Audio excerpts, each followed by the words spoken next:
Hey, family. Applaud yourselves. You're my family. How are you? I am shocked. You know, it's 11:30, 11:45 in Queens. I thought there would be nobody here. And there are like several dozen people here. So that's awesome. You showed up. You showed up for your family.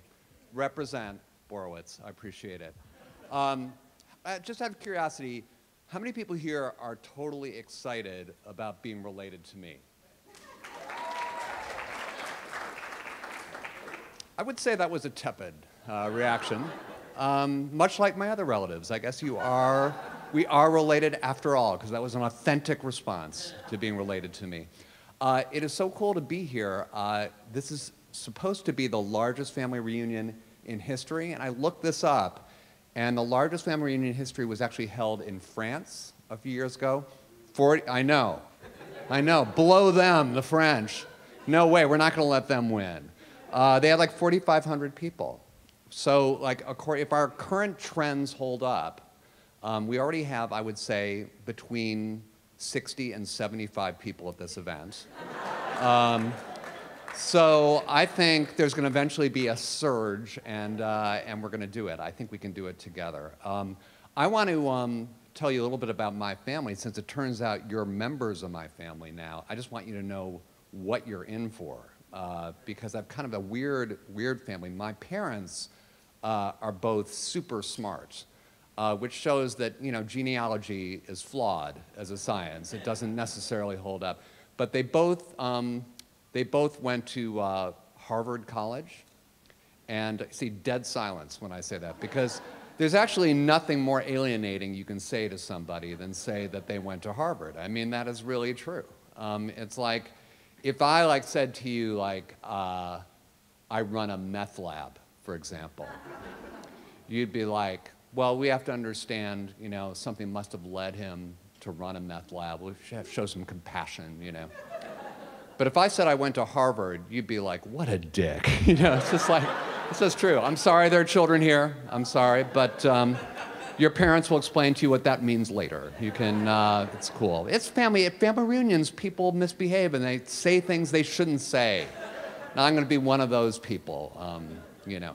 But no, my parents were both super smart, and they were both like Harvard and Phi Beta Kappa, and it was like kind of challenging being raised by people like that in a way. They were just weird kind of parents. Like I remember one time at dinner, we're all sitting around, and I guess I looked kind of gloomy or depressed or whatever, and my dad asked me what was wrong. And I said, the kids at school are continuously telling me I'm queer. Now, in those days, in the 70s, queer just meant like uncool, square, you know, unpopular. And my father listened to this, and he took it in, and he said, they're not continuously telling you you're queer. They're continually telling you you're queer.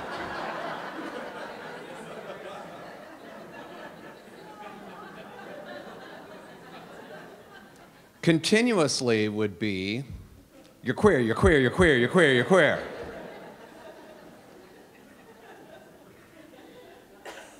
Continually is, you're queer. You're queer. Okay, so that was what it was like to grow up with them. It was a little bit challenging, and the moral of this story is that is why I'm severely damaged today, and in a lot of therapy. So I want to have sort of a family meeting here and talk about our family, since it's all one. You know, has anyone here done their genealogy, like gone to Ancestry.com, and you've done it? Awesome, you've done it. You know, I've been tempted. You've done it. I've been tempted to do it, except I see those ads, and they always have some dude looking kind of self-satisfied. And he said, I went to Ancestry.com, and I found out that my great-great-great-great-grandfather was an 18th century whaling captain. And it's like, every time it's a whaling captain. I mean, we can't have all had whaling captains in our family tree. I mean, somebody had to steal the horses, right? I mean, there had to be, you know, I would just love to get up there and say, my great-great-grandfather was a draft dodger during the Crimean War. Yeah, because that's, somebody had to do those things as well, exactly. But sir, you, just to talk at random with you, you did your ancestry. What did you find? Did you find any interesting ancestors? Not really? You're trying to compensate by wearing that festive orange shirt. You're the most interesting member of your family now.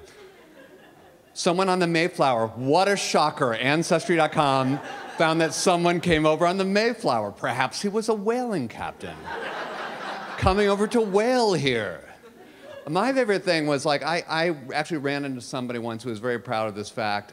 Said that her ancestors didn't come over on the Mayflower. They came on the next boat after the Mayflower. I just love the fact that they were like sitting around with like a, like a little schedule saying, ah, damn, missed the Mayflower. Guess we'll have to get the June bug, Yeah, but it's like, no, everybody, again, somebody came over on the Mayflower. Who else did there, any other interesting ancestors? Yes, ma'am. He was a trigamist. He was married to 3 women? That's impressive, because it's hard to like juggle 3 marriages and whale at the same time. That is a full plate, if you ask me. What, excuse me? 1 in each port. Well done, ma'am. Sign her up. That's good. Tweet 1 at each port. I like that. Any other famous ancestors or semi-famous? Yes, ma'am. My great-great-great-great-grandfather fought with Napoleon. He fought with Napoleon over a woman, or he was fighting right alongside with Napoleon. I got news for you. Napoleon lost, So that's not as awesome as it sounds. He's the guy who got Napoleon sent into exile, yes, on Ancestry.com. But that's kind of impressive. So was he a Frenchman? Is that a crazy assumption I'm making? No, he was a German farmer. A German farmer. He was in the Russian campaign. Oh, the Russian campaign, and that ended so well, that Russian campaign. Napoleon looked around and says, what the, I've got farmers fighting for me? I am so... No, that's not good. It's not good to have farmers. You need to have like more ferocious people. But that's impressive. How did you find that out? You just went to Ancestry.com again, or some other way? No, I got an obituary from an Illinois library, and they gave the family and said that the ancestor fought in the Russian campaign and came back to tell the tale. I see. You got an obituary from an Illinois library. Did this just come in the mail one day? You were just going through your mail, and it's like, Valmart. Oh, what's this? So you actually, did you seek this out then? How did you know which library had this incredibly precious, life-changing information about the German farmer who fought with Napoleon? Well, because through research I found out an uncle who came from Joliet, Illinois. Uh-huh. And I wrote to the Joliet library, and there was a genealogy department. I see. I would love to hear more about this, but I find I'm losing consciousness as you talk about it. I've got to tell you, there's, can I just leave you with one? Since we're family, can I just give you one piece of advice? There's this awesome thing on the internet called Netflix. It has really entertaining things you can watch instead of whatever it is you've been spending the rest of your life doing. So that would be awesome. But let's hear it for the woman whose great-great-uncle fought with Napoleon.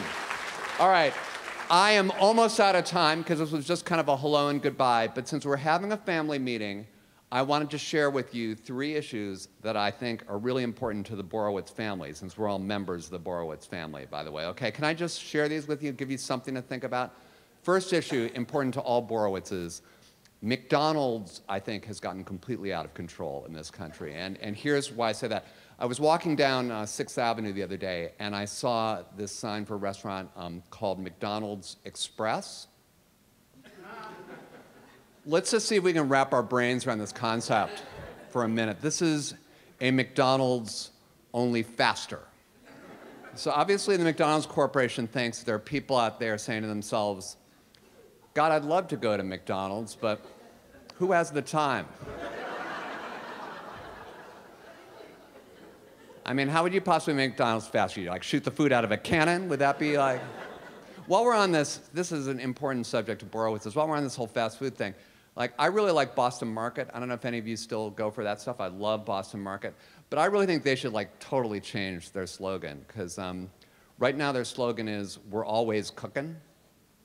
And I'm like, what, you want to medal? You're a restaurant, Of course you're always cooking, I bet cooking makes up a pretty big part of Applebee's day as well, actually.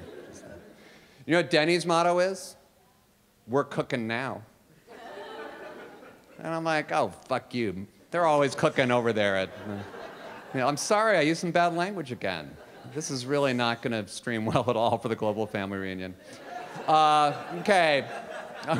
Second issue, very important to Borowitz's. I was eating a bag of Doritos the other day, and I opened up this bag, delicious, delicious stuffed Doritos. I don't know if you ever go for that. And I looked on the side of the bag, and it said, for more information, go to Doritos.com. Why would I do that? Just had a bag of Doritos. What aspect of that experience did I find so confusing? Sorry, I will not do that. I will not do that. No Borowitz do that. This is the final issue that I think is really important, and it's this issue of these shows like The Bachelor and The Bachelorette, these reality shows. I think these shows are sending a really dangerous message. I think they're saying that a TV show is the place where you should meet the person that you are going to spend the rest of your life with. Now, call me old-fashioned, but I think the place to do that is the internet. I do. We have some agreement on that. Now, do we have any final questions about my genealogy, your genealogy, anything related to this Global Family Reunion? Any questions? I'm willing to, it can be any topic related to our larger family. Any questions at all? Anybody? Yes. How did I get chosen to be here? That seemed like a very skeptical question. I object to the whole premise of that question. It was almost as if you suggest I did not really deserve to be on this hallowed stage. I did not deserve to command an audience of between 60 and 70 people. No, actually, I'll tell you that you asked me honestly, and I have to give you an honest answer. I am a friend of A.J. Jacobs, actually. As many of us, A.J. has been working tirelessly on this event for a long time, and one thing I really do think is important is I think you have to support your friends no matter how terrible their ideas are. You really do. And in A.J.'s case, I got many opportunities to do so. Any other questions? It can be about anything, really. It doesn't have to just be about the family reunion. It can be, yes? Why was A.J. late? So I feel that for so early an event, we have really way too much degree of dissatisfaction with how the event is going. Just if I can sum up the tone of the first two questions, there was, why the fuck are you here? Why the fuck was he late? I'm out of here. So long, Corona. Thank you very much.